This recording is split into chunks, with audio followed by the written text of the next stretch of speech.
En fait, j'aime pas trop ça, le tatouage, mais... C'est vrai que tout à l'heure, je disais que je sais faire que de la musique, mais c'est un peu fou. Ça va être, le podcast, il va être interdit moins de 18. Parce que, du coup, depuis que je connais Laurent, c'est vrai que j'ai développé une passion pour le tatouage. Même si... Ah voilà, il commence. Là, il est chaud. Je pense que si les gens s'en foutaient beaucoup plus, on vivrait dans un monde qui serait bien mieux.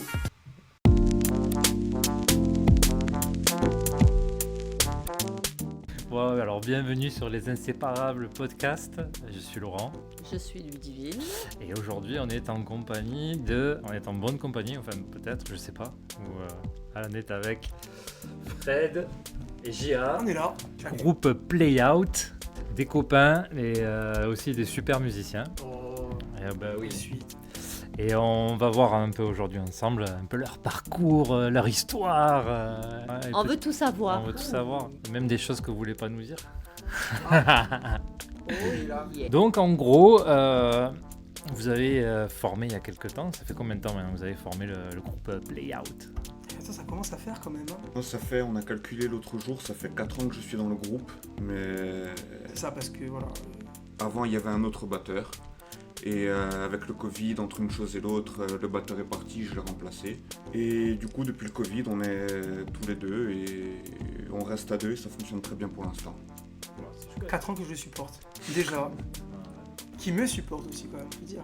Pour rentrer un peu dans le truc, présentez-vous rapidement si vous deviez vous présenter en 2-3 phrases chacun.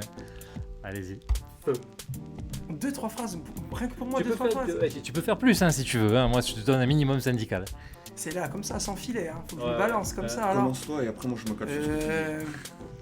Bon, Frédéric Bourou-Migaël, musicien, prof, chanteur, guitariste de Playout, professeur de guitare. Alors, je pense qu'il n'y a que de la musique en fait chez moi, je sais pas faire autre chose que de la musique. Tu sais pas faire du sport?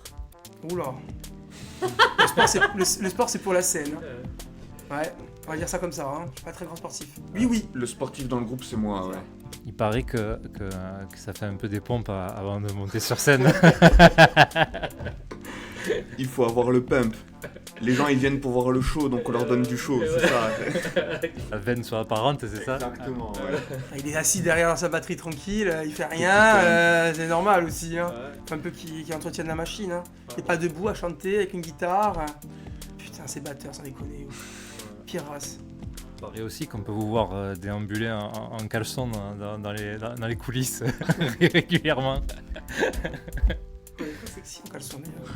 Bon, on a rigolé, là, on a lancé 2 vannes vite fait bien fait, mais si on passe sur toi J.A. après, mais si tu devais expliquer comment tu en es venu à sombrer dans la musique, comment tu expliquerais ça? Putain, c'est des questions chiantes. Comment déjà depuis tout gosse, tout gamin, j'ai toujours écouté de la musique. Toujours. Que ce soit à la maison, que ce soit en voiture, que ce soit à la plage, j'ai toujours un baladeur, j'ai toujours une source musicale avec moi. Et un jour, mon père faisait déjà de la musique, il faisait de la guitare et tout à la maison. Puis un jour, je me suis dit, arrivé au collège, je me suis dit, tiens, si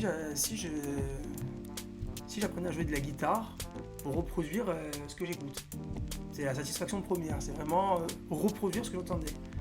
Au début, ça a été brouillon, c'était pas Vivaldi. Mais au fur et à mesure, j'ai commencé à reproduire ce que j'écoutais et j'étais très content. À mon avis, si je réécoute aujourd'hui, je pense que c'est très mauvais. Mais bon, c'est pas grave, c'est comme ça que ça commence. Et au fur et à mesure, j'ai passé beaucoup de temps à jouer de la guitare, j'ai passé encore plus de temps à écouter, à manger de la musique, à lire des magazines sur la musique, sur les groupes, sur l'histoire des groupes. Et puis c'est devenu une passion, quoi. Petit à petit. Exactement. Et toi, Gia, alors la batterie, déjà, si tu devais présenter rapidement, qu'est-ce que tu dirais et après tes premiers pas dans la musique Alors, Jean-Antoine Raffaali, batteur de Playout, sportif à mes heures perdues. Je conduis un gros pick-up qui pollue. Je suis l'américain du groupe en fait. Comme il est fou. Et c'est à peu près tout. Ouais. Voilà. Bientôt prof de batterie. Si vous voulez venir prendre des cours, vous me faites un signe et... Nous, normalement, Moi, je t'ai fait signe pour Oui. William. Oui. Voilà. Et tes débuts dans la musique alors, toi c'est parti comment? Alors, pareil que Fred et pareil que beaucoup de musiciens, je pense, j'ai toujours écouté de la musique quand j'étais gosse, voilà.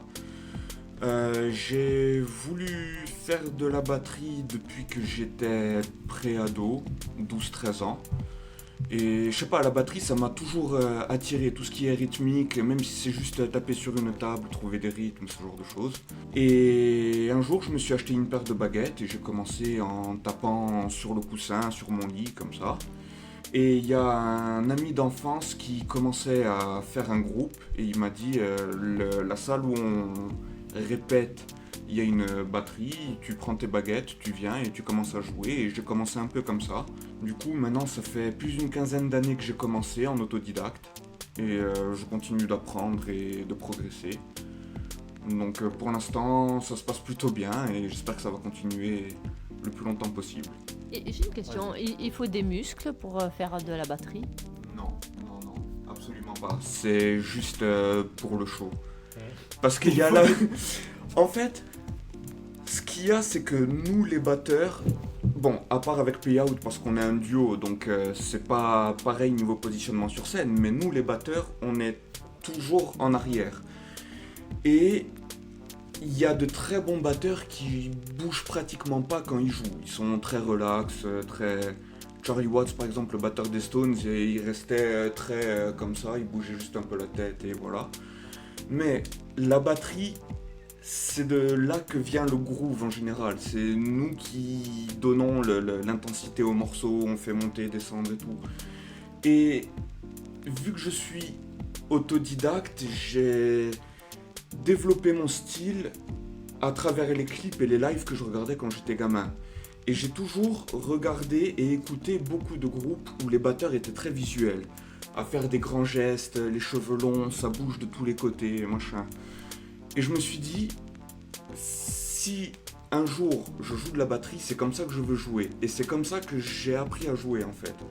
Et du coup j'ai gardé ce truc et toujours maintenant, quand je joue, j'essaye quand même d'attirer un minimum le regard parce qu'on est quand même assez statique. Donc je me lève, je fais des grands gestes. Ah oui, mais moi, pour t'avoir vu, ça marche. Hein. C'est presque Fred, on le voit plus, on l'entend plus. Et non, mais moi, je sais, effectivement, c'est vraiment le vrai show, le vrai showman qu'on voit derrière une batterie. Et on voit que tu coules l'eau tellement que tu te donnes à fond. Et non, c'est vraiment top à voir. Et puis, comme tu disais, ils sont souvent en arrière et en arrière-plan, les batteurs, et je trouve ça dommage. Alors, je me posais la question, est-ce que c'était important de mettre le batteur derrière par rapport au bruit, j'imagine, non Ça vient de la formation Beatles, où tu as les 3 musiciens qui sont devant, tu as le batteur qui est derrière, et depuis, on a un peu respecté ce truc-là, de mettre les guitares devant. Attention, c'est le prof qui parle. De mettre la batterie derrière, et c'est mauvais. C'est pas bon de faire ça en fait. La batterie doit être devant. Ah ouais. Pour moi, elle doit être devant parce que tout le monde doit regarder le batteur. C'est le plus important, la batterie dans un groupe. Donc il y a des groupes qui mettent le batteur carrément en avant. On peut penser à LCD Sound System par exemple, qui mettent le batteur carrément devant alors qu'ils sont presque une dizaine. Ils sont 10 musiciens et lui il joue en retrait et le batteur il est devant la scène et tout le monde le regarde. Normalement on devrait tout le temps le regarder le batteur, on ne devrait pas l'avoir dans le dos. Ça moi quand je joue avec EJA, bon déjà on a un duo c'est vrai, donc un devant un derrière ça serait complètement nul. On est tous les deux devant, au même niveau, parce qu'on se regarde aussi beaucoup. Eh oui. Notre jeu, il fonctionne beaucoup comme ça. Et si on était plusieurs, on le mettrait il serait toujours devant aussi. Parce qu'il faut le regarder, c'est le plus important. Pour moi, c'est un batteur, c'est celui que je regarde toujours quand je joue. C'est vrai que c'est excellent, non, c'est clair. Et du coup, j'ai l'impression que cette année vous êtes un peu moins concert que l'année dernière. Il y a des trucs qui sont prévus pour dans pas longtemps ou Dans pas longtemps, on va voir en fonction de comment ça se met en place, mais on est en train d'enregistrer notre premier album. D'accord. Il y a déjà l'EP, donc avec l'ancien batteur qui est sorti. Depuis, on a sorti un single qui s'appelle Love Love, vous pouvez le retrouver sur toutes les plateformes, on a sorti le clip aussi. Et là, on est en train d'enregistrer l'album, on a fait beaucoup de travail de résidence, que ce soit autant pour l'aspect visuel, live, que retravailler les compos.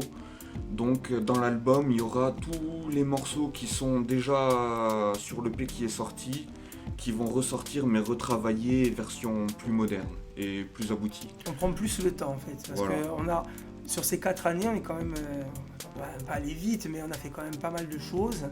Et là, on a atteint un peu une vitesse où on a envie un peu de prendre les choses pour Ouais. nous et de pas se précipiter, de faire un truc comme, je vais pas dire à la va-vite, mais on veut les digérer. Et faire un album, mine de rien, bah, c'est du travail, ça se fait pas de façon...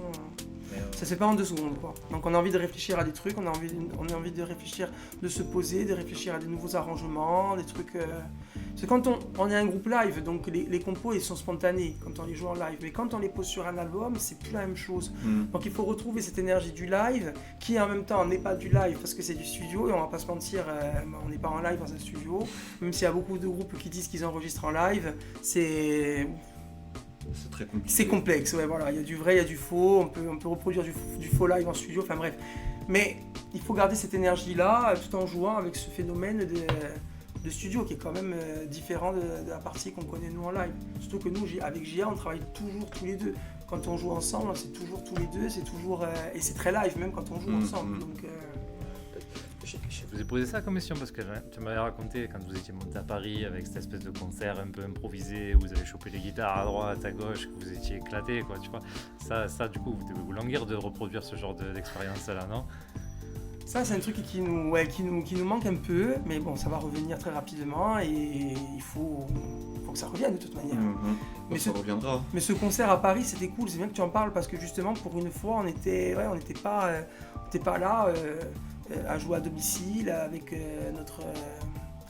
tout notre matériel, toute notre composition. On s'est dit, bon, on va à Paris, on est à Paris, on y est, il faut louer une guitare, il faut louer ci, il faut louer ça. Et c'était cool. Mais ça a bien marché. Sortir les doigts de derrière et Voilà. faire ce pourquoi on est là en fait, tout simplement. Le live et le studio, c'est quand même deux choses quand même très différentes. Parce que il y a des choses en studio qui nécessitent beaucoup de travail. Par exemple, pour enregistrer une guitare ou pour enregistrer une batterie, il faut être accordé sur le tempo, il faut être sur un clic. C'est la personne qui va nous enregistrer, on ne peut pas lui demander de faire des bouts de puzzle, genre 20 secondes, j'ai loupé le clic, attends, on reprend 20 secondes. Ça fait ça perd de l'analogie en fait, ça perd de l'humain. Donc il faut faire des prises qui sont directes et il faut bien envoyer, quoi. Alors qu'en live, non, vas-y. En fait, si j'ai bien compris, c'est moins spontané, c'est ça, en studio? Vas-y. C'est ce sur quoi j'allais enchaîner. Ça. En fait, le studio, même si c'est du studio, il y a quand même de la préparation en amont. Avant de passer en studio, pendant longtemps, moi je me suis entraîné dans mon coin, jouer au clic, tout préparer, décortiquer mes parties, savoir si par exemple au bout d'un moment je perds le clic ou je loupe un truc et qu'il y a une partie par exemple d'un break que je dois refaire. On ne peut pas arriver en studio sans savoir ce qu'on fait, donc il faut tout déconstruire pour pouvoir le reconstruire, travailler à différents tempos. En live, on s'en fout. En live, si on loupe quelque chose, C'est la guerre. il faut tracer tout droit. Les gens, ils sont pas censés se rendre compte qu'on a loupé quelque chose. Donc à partir du moment où on est lancé, et on trace quoi qu'il se passe. En studio, tu es presque seul avec toi-même. Presque si vous bossez chacun indépendamment vos parties, vous pourriez enregistrer sans que l'autre soit là. Et voilà. Donc, limite avec une boîte à rythme, tu es là, et puis en avant, et puis après, c'est à la. Comment on appelle ça? C'est au mixage qu'ils arrivent à faire quelque chose de bien, quoi, c'est ça? Ouais. C'est-à-dire que dans le studio, le truc qu'il y a, c'est que c'est un peu la vie rêvée du studio. On voit tous ces... Bon, pour nous qui avons écouté beaucoup de musique, vu beaucoup de documentaires, on voit ces mecs qui restent... quand on voit des documentaires sur Metallica ou sur les Beatles, ils sont là, ils enregistrent pendant 1 an, pendant 6 mois. Ils viennent au studio, ils ont zéro idée parce qu'ils tout se construit dans le studio, ils mangent un sandwich, ils boivent des bières. La belle vie. Il y a quelqu'un qui gratte un riff comme ça pendant 3 jours, au bout de 4 jours, il arrive à quelque chose et à la fin, finalement, on se rend compte que c'est pas du tout l'idée principale. Nous, à notre niveau, on peut pas se permettre d'être comme ça, d'arriver dans un studio, de squatter pendant 6 mois parce que c'est hors de prix. Et nous, on arrive, on doit faire notre travail, on doit tout coucher en fait. Par contre, ce qu'on peut se permettre de faire, c'est d'arriver en live, torse nu pour ma part, et vous en foutre plein la gueule.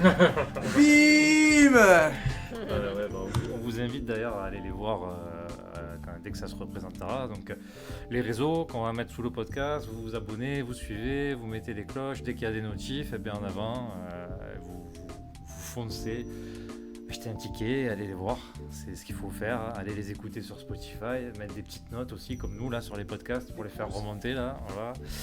Et Des non, cœurs. c'est cool. On va passer à un truc. J'ai eu une info pertinente. Ah. On m'a parlé d'une réaction, on va dire, endiablée à l'audition d'un morceau particulier pour Gia. Apparemment, il paraît que quand on entend Jimmy Somerville, ça déclenche. ça déclenche. Non, ne réveillez pas la tête, hein. On veut voir ça. C'est quoi cette histoire Non, mais avec. t'es capable de foutre à poil, vraiment, arrêtez vos conneries, hein. Donc, mettez-vous juste dans le truc, vous cherchez là, si vous connaissez pas You Make Me Feel, Jimmy Somerville. Donc, Ah voilà, il commence. Là, il est chaud. Oh, Gia. voilà.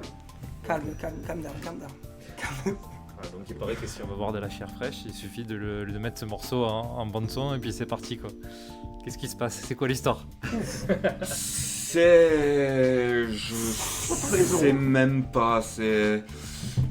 Vous avez vu le film Split avec James McAvoy? C'est pas moi, c'est Patricia. Ah ouais, celui qui a plein de personnalités là. Ouais. Ah ben, c'est pareil dans ma tête. Quand j'entends ce morceau, c'est pas moi, c'est Patricia. Tu vois, il y a un déclic et les habits commencent à tomber. Je commence à me tortiller un peu. Oh yeah, babe. Fred, attention hein, que ça. Ah, mais je connais, je suis habitué. C'est le morceau comme ça. C'est le morceau comme ça. Ne mettez pas ça pendant qu'on joue. Hein. Ah non, c'est mort. Il est déjà torse nu, déjà il est chaud bouillant. Ouais. Là, ça va être, le podcast il va être interdit moins de 18. Là, tu vas passer dans une nouvelle tranche. Et toi, Fred, il paraît que tu sais pas reconnaître deux animaux en fonction de ce qu'on te présente. Je voulais te préparer un genre de test là, mais j'ai pas eu le temps, tu vois, parce que j'ai eu l'info dommage. trop tard. Est-ce que tu peux nous dire la différence entre une marmotte et un raton laveur? Alors ça, je sais le faire, parce que le raton laveur, il a le masque de voleur un peu. Ça, je sais reconnaître un raton laveur d'une marmotte. Mais je suis très nul en reconnaissance de certains animaux, genre, je sais pas moi, une fouine avec une marmotte, tiens, voilà. Pour moi, c'est la même chose, avec un blaireau. Hein. Non, ouais, c'est vrai que la dernière fois, je regardais une vidéo, c'était un caniche à poil long, je croyais que c'était un petit ourson. Et bon, j'étais un peu fatigué ce jour-là, je tiens à le dire. Mais ouais, je suis nul en reconnaissance d'animaux. J'adore les animaux par contre. Ça, mais je suis nul. Le coup du caniche et de l'ourson, c'est fort ça quand même. Hein. Je te jure, j'ai eu la chance de voir un ourson de près et je te garantis que c'est vachement plus gros qu'un caniche. Ouais, c'est Ouais. clair. En vrai, c'est pas pareil, tu vois. En vrai, j'aurais reconnu là sur la vidéo de loin, les poils longs, un petit ourson, il est mignon. Non, c'était un caniche. Petit ours brun. C'est toi ça. Bon alors du coup, on est en enregistrement d'album pour vous. Et là cet été, comment ça se passe? Toi tu tournes un peu et toi Gia, tu as un peu d'actu toi cet été? Pas spécialement. Je profite de la vie, je me la coule douce. Je prépare la rentrée parce que, comme j'ai dit tout à l'heure, je vais commencer à donner des cours de batterie. Donc je vais commencer petit à petit à préparer mes cours. Je donne déjà des cours individuels chez moi à la maison. Et voilà, je profite de ma copine, de mon chien, de mon temps libre. Bah, et tu bosses aussi quand même sur le futur du groupe quand même aussi. Oui, Beaucoup oui. d'idées. En ce moment, il a beaucoup d'idées qui sont très cool d'ailleurs. Pas en dire plus. Parce qu'on veut que ça se concrétise. Voilà, on attend que ce soit Mais, concrétisé ouais. pour en parler. Voilà, on travaille sur des trucs qui risquent d'être sympas pour 2025. Donc déjà, dans 2025. Et non mais voilà. Après tu suis un peu aussi ta copine qui chante. Mhm. Il joue occasionnellement un peu de batterie avec, de percus. Et toi Fred, alors toi tu tournes un peu cet Ouais, été, moi hein? je fais quelques petites dates seules, guitare-voix, je propose des petites chansons, des tubes que j'aime bien, voilà, mais sans prise de tête. C'est vraiment à la cool, tranquille. Et pas beaucoup parce que c'est les vacances et que c'est important. Et là, la prochaine fois que tu joues, c'est où là alors du coup? Là, je fais une date le jeudi 18 juillet à Mâtre. C'est un petit resto au village de Mâtre qui est très cool, ça s'appelle Année. Et j'aime bien, l'ambiance est très sympa, les gens sont cool. Et après, je vais faire une date le 25 juillet à La Grange. C'est un resto qui est entre Vesco et Venzola, parce que c'est très cool aussi, il y a super bons produits. Les 2 personnes qui s'occupent, ces 2 frères, ils sont super sympas, ils sont amateurs de musique, donc je sais que c'est le genre d'endroit où je peux aller jouer ce que j'ai envie. C'est vraiment passer un bon moment, un petit set, manger un truc sympa et sans se prendre la tête. J'aimerais que vous nous parliez un petit peu tatou. Du coup, comment ça se passe ça pour vous deux? Donc, j'ai eu la chance de vous tatouer tous les deux, mais Tous les tatouages, c'est toi, en fait. et du coup, alors comment vous êtes devenu addict aux tatous en gros? Comment ça s'est passé le tatou et vous? Moi, le tatou, je commence ou tu veux? Vas-y. Moi, le tatou, ça passe déjà pour moi, ça passe par une personne et j'ai eu la chance de te rencontrer. Et du coup, depuis que je connais Laurent, c'est vrai que j'ai développé une passion pour le tatouage. Même si j'avais des tatouages avant, c'était toujours un peu complexe de se faire tatouer et tout. Mais il y a un super bon feeling qui passe. Donc du coup, je sais que voilà, il y a de très bonnes idées et c'est toujours très, très cool quand on fait des trucs ensemble, quoi.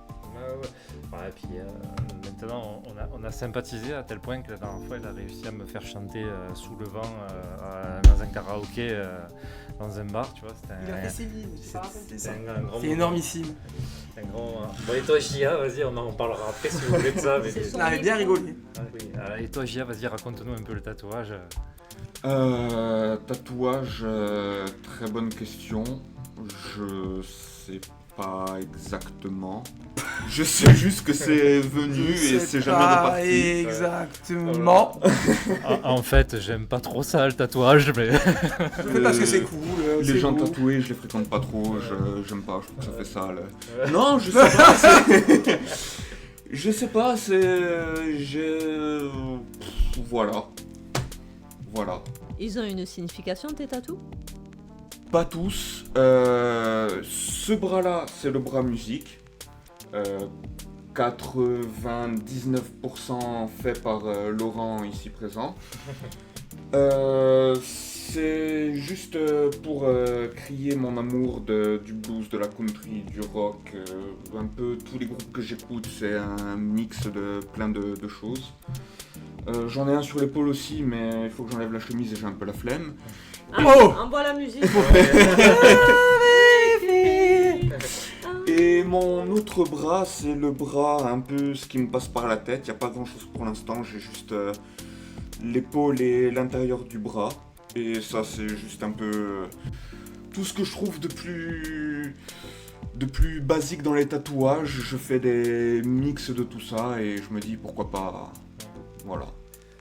On peut quand même lire ta passion pour le Texas et les rednecks sur tes tatous. Hein. Il y a quand même quelque chose. Hein.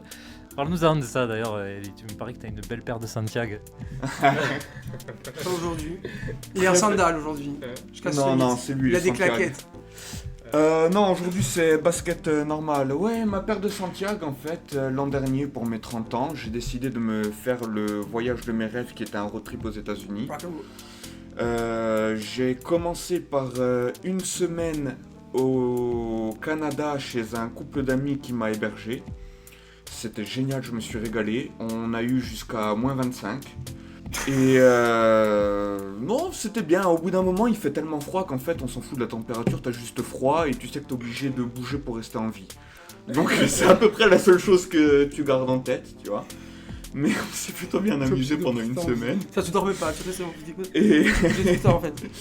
Et du Canada, je suis descendu en Nouvelle-Orléans, à la Nouvelle-Orléans, en Louisiane.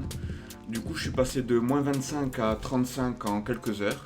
Mon sac, ça ressemblait à rien. J'avais des trucs froid extrême et après, j'avais des bardeurs comme je porte tout le temps et voilà. Donc, pendant un mois, j'ai fait mon road trip aux États-Unis, principalement dans les États du Sud.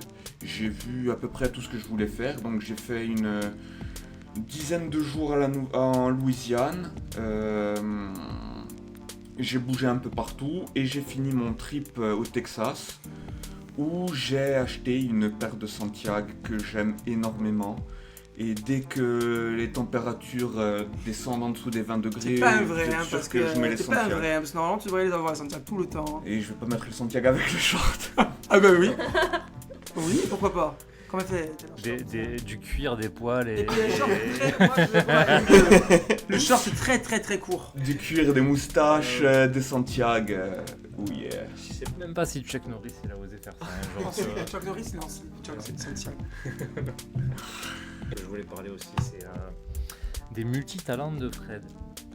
Tu fais plein de choses. Tu écris, tu chantes, tu fais du journalisme, tu fais...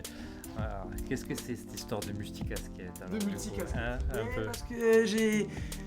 Bon, c'est vrai que tout à l'heure je disais que je sais faire que de la musique, mais c'est un peu fou. Mais le truc qu'il y a, c'est que je m'ennuie un peu dans un truc quand je me coince dans un seul truc. Et je me dis, il y a tellement plein de choses à voir, tellement plein de choses à faire.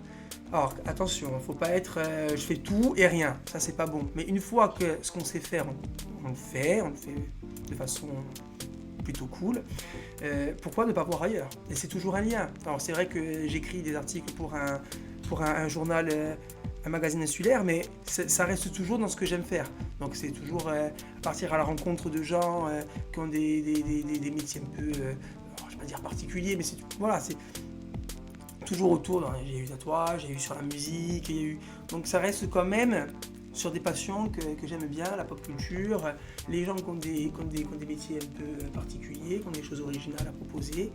Et puis j'ai toujours aimé écrire, donc parce qu'à la base j'ai quand même un master de lettres modernes. Je me la pète un peu. Et donc oui, l'écriture. Et l'année dernière, tu avais fait aussi des chroniques à la télé, là. Il y a eu ça aussi, c'était une super expérience, travailler à la télé, faire des chroniques, pareil, qui étaient tout le temps autour de la pop culture, de la musique.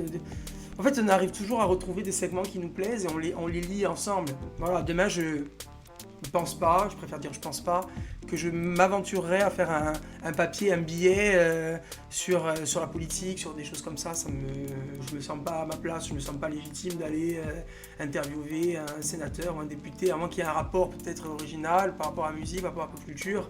Sur la reproduction des crevettes en milieu hostile. Sur les crabes bleus. Mais ouais, je me sentirais pas légitime. Alors, je dis ça aujourd'hui.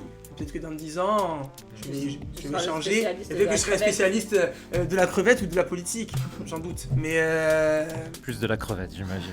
plus des crabes. Mais voilà, ouais, c'est vrai que c'était une super expérience. En tout cas, la télé, c'est cool, c'est encore autre chose, c'est encore un autre domaine de journalisme. C'est cool. Il n'y a pas d'autres trucs à dire. Ouais, moi je suis curieuse de voir le truc, tu vois, parce qu'en plus, non mais j'adore cette chanson. Moi je suis capable de monter sur la table et pas de me déshabiller mais de danser, tu vois, parce que j'adore cette musique. On va faire un post-prod où je passe en fond à poil comme Hitchcock. Un caméo JA. Non, après moi à quoi je pense, j'aimerais bien, parce qu'on en a pas parlé, mais c'est vrai qu'on a fait intervenir Play Out dans notre salon il y a quelques années en arrière. Ouais, déjà. Voilà. Je pense que ça fait 2 ans. Ouais. 2 ans. Il y a 2 ans, on a fait un concert. Et donc, vu que je vous ai là sous la main, c'était pas prévu, mais moi ça me dirait bien qu'on refasse ça ici, dans les nouveaux locaux. On est fou. Voilà. On est chaud, nous on est. On peut pas refuser, donc on est filmé en plus. C'est clair. Ouais, on dit oui, mais on le fera pas. Non, mais surtout, on plaisante. Avec grand plaisir. Ouais, ça serait quoi la période idéale pour ça là? Avant qu'il fasse trop froid, comme ça je peux jouer torse nu. Ouais, il faut qu'il fasse un peu frais quand même pour que les gens viennent. Ouais, pour que les tétons aient pointe, non? Aussi, pourquoi pas. Mais non, mais ce serait bien de faire ça dans l'hiver. Ouais. Je sais pas ce que vous en pensez. Dans l'hiver ou dans la Toussaint, l'hiver. Allez, feu, on va acter ça. Nous, quand on rentre de vacances. On fait ça. On va le programmer direct, comme ça quand on rentre, on envoie des bûches. C'est bon, on a un live, c'est bon, on a une date.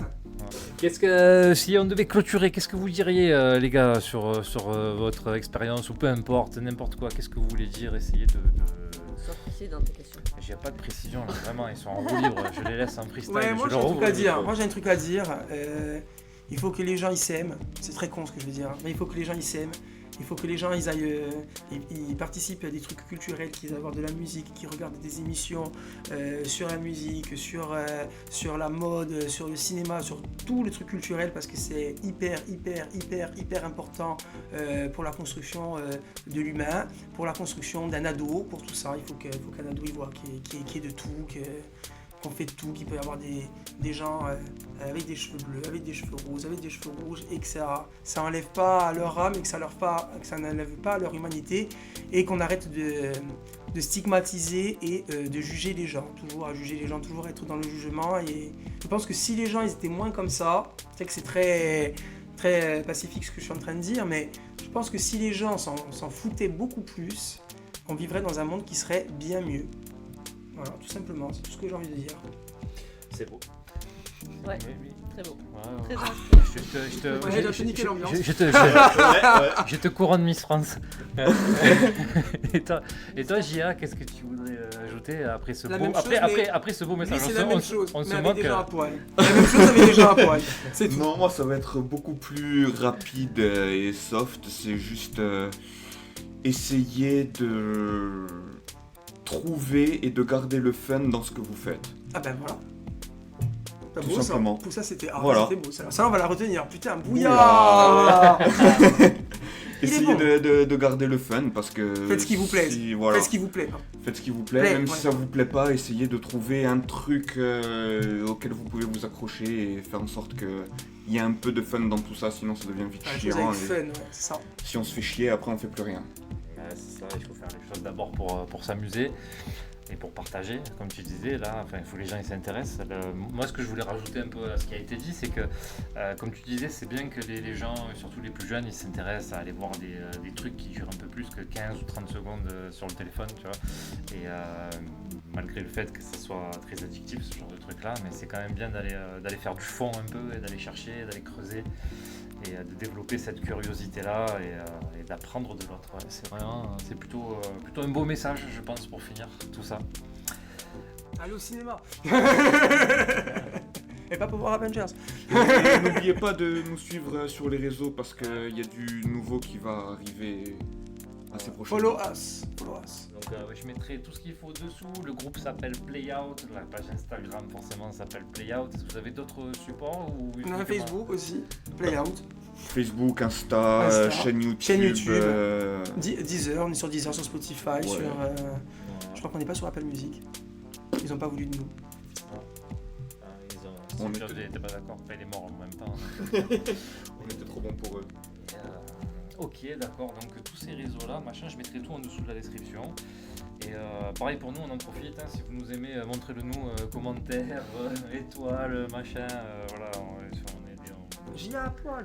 Ouais, voilà, peut-être avec ça, on va déclencher Enfin, le l'hystérie, on va buzz. déclencher l'hystérie, tu vois. On va déclencher l'hystérie grâce à J. Et on vous remercie, et on vous embrasse fort d'avoir joué le jeu, et... Merci d'être venu nous rendre visite. Merci pour cette belle énergie et merci pour tous ces messages. Donc on va se cultiver et kiffer et surtout kiffer sa vie. Ah, c'est top. Ouais. Merci à vous en tout cas pour l'invite et pour tout le reste. Pour tout ce que vous faites surtout. Ouais, on fait de notre mieux. Mais c'est cool. Bon, et ben on clôture là-dessus et on vous dit nous à la semaine prochaine pour Un nouvel épisode. Si on survit d'ici là. Et, En et puis, attendant, voilà, on vous embrasse fort et puis à bientôt et allez les suivre, c'est important. allez. Je confonds ma gauche et ma droite.